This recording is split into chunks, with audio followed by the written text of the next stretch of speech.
From platforms built to duplicate decks of troop transports, United States Marines rehearse invasion tactics they've already been called upon to use. Scrambling down cargo nets into assault boats, they go to establish bridgeheads upon some enemy beach.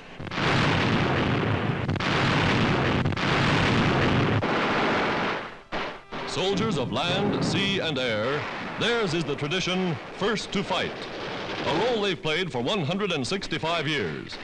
Called the most versatile troops in the world, they bring their own tanks ashore, perfecting the technique of mechanized warfare under battle conditions similar to their landings in the Pacific.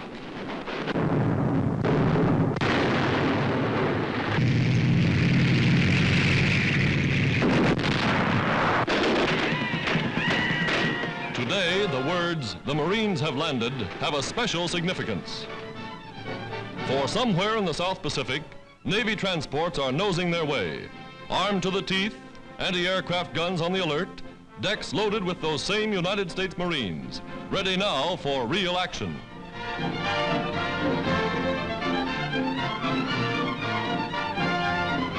Transporting supplies and equipment thousands of miles from their home bases. Their immediate objective, strategic outposts on the road to Australia. After months of training in just this sort of landing operation, the Marines set the stage for the attack that put the Japanese on the defensive.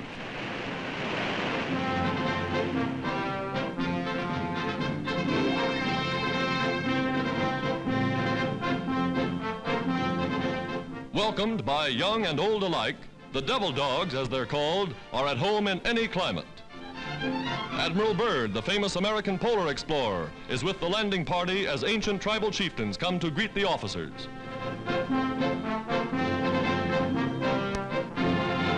Every modern device is used to speed the unloading. For peaceful though this tropical paradise may appear, this is a vital theater of war in the Pacific. Today, garrisoning their bases for the first American offensive of the war, the Marines are living up to the tradition of the Corps, always first to fight.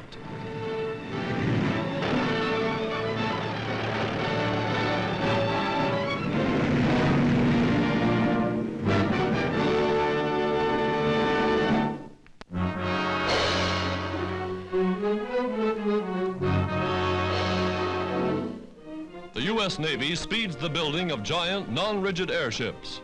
To special women workers is entrusted the handmade construction of the bags.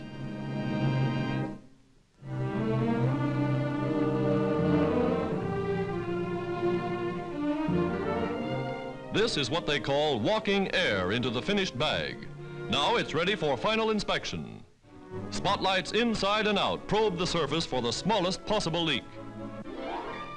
Gondolas and motors, constructed in separate shops, are wheeled in and attached. The finished ship, newest of a vast fleet. Blimp patrols spell death to enemy submarines, and the U.S. Navy is on the job.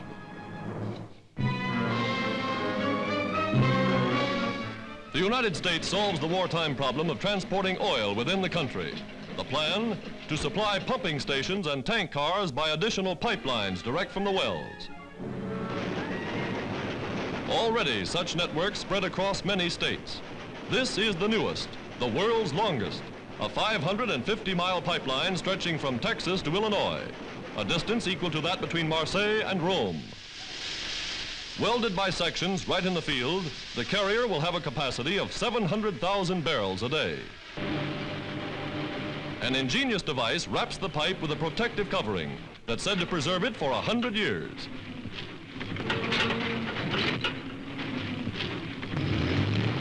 With equipment like this, American engineers get things done in a hurry.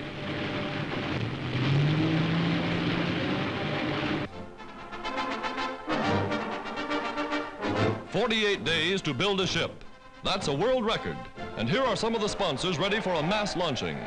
6 cargo ships and 2 destroyers christened in one shipyard within 24 hours.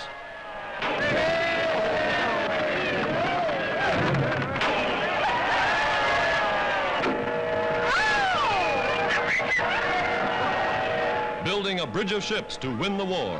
A bridge of ships to ensure the peace.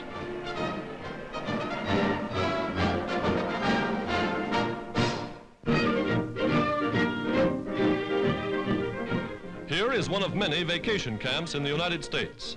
Camps where normal, healthy youngsters learn the meaning of freedom under the stars and stripes.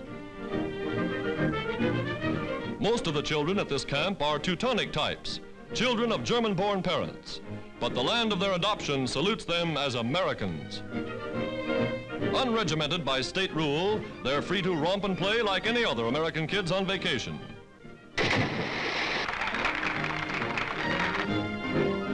And they invest their pennies in war stamps to help their country win these privileges for all children.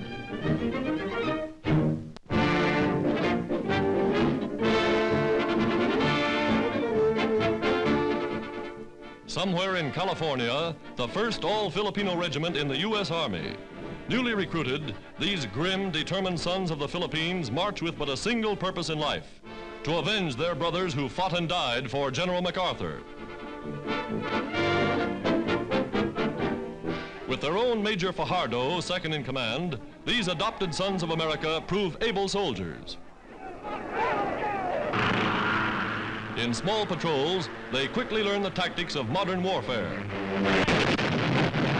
Emerging from foxholes like those in which perished the heroes of Bataan, they prove born fighters, eager for action. Swinging the dreaded bolo knives of the Philippine jungle, they work for the day when they will help free their homeland from the invader.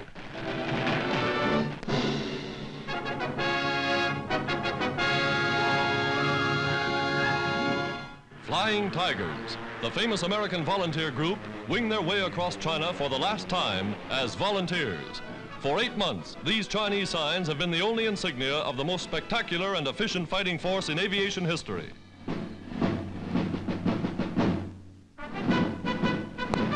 Now, wearing the emblem of their native land, the U.S. Air Force, they become regular officers with American flying forces fighting in China. A Jap flag for every plane shot down, 200 in less than 4 months. Leader of the volunteers, Brigadier General Chennault, now promoted to command all American flying forces in China. Here he outlines the field of operations.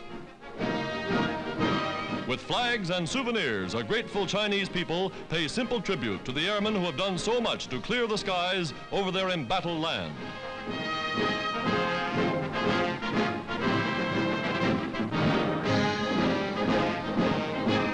Clearing the skies for much-needed supplies, supplies which in turn are exchanged for the valuable raw products of China.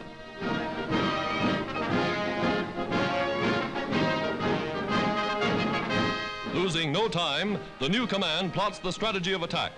By an elaborate far-flung system of Chinese listening posts, word is flashed, Japanese planes on the way, and the red ball goes up over the field. Signal for pilots to take to their ships. The Flying Tigers going into action for the first time in the uniforms of Uncle Sam.